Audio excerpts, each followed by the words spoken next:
السلام علیکم۔ آج ہم آپ کو ذکر کا مقصد بتائیں گے۔ ذکر کا مقصد یہ ہے کہ غیر اللہ کی بڑائی دل سے نکل جائے، اللہ کی عظمت اور بڑائی ہمارے دل میں آ جائے۔ حدیث پاک کا مفہوم ہے کہ ذکر کرنے والے زندہ ہیں اور ذکر نہ کرنے والے مردہ ہیں۔ دوسری حدیث پاک کا مفہوم ہے اور ایک شخص کے گود میں بہت سے روپیے ہوں جس کو وہ تقسیم کر رہا ہو اور دوسرا شخص ذکر کر رہا ہو تو ذکر کرنے والا افضل ہے۔ قرآن شریف کی تلاوت آداب کی رعایت رکھ کر کریں، کسی شیخ کامل سے بیعت کریں، پھر صبح و شام کی تسبیحات کی پابندی کریں اور مسنون دعاؤں کا اہتمام کریں۔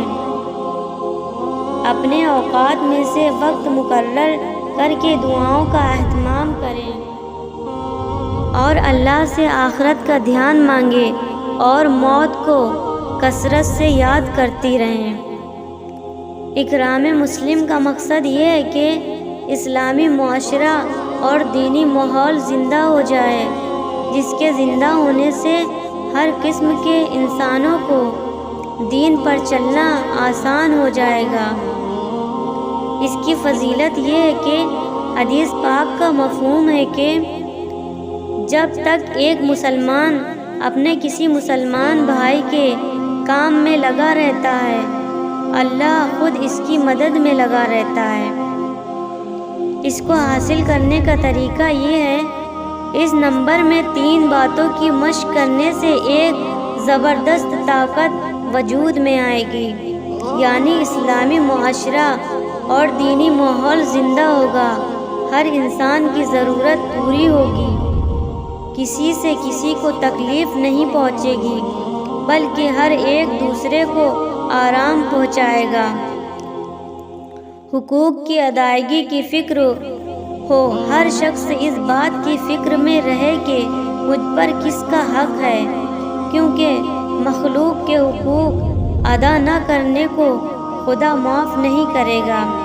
اپنا حق حاصل کرنے کی فکر نہ ہو بلکہ دوسروں کا حق جو اپنے اوپر ہے اس کے ادا کرنے کی فکر ہو۔ اس سے دنیا کے تمام جھگڑے ختم ہو جائیں گے انشاءاللہ۔ اچھے اخلاق پیدا کریں، بغیر اخلاق کے ہر عمل بے جان ہے۔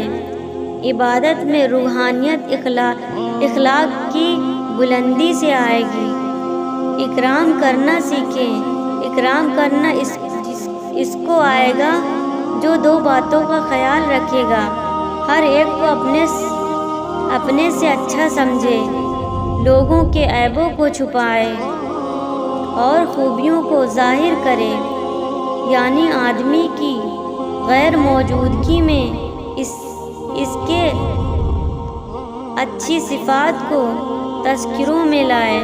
ہر نماز کے بعد رو رو کر اللہ سے اکرام کے جذبے کو مانگے، آمین۔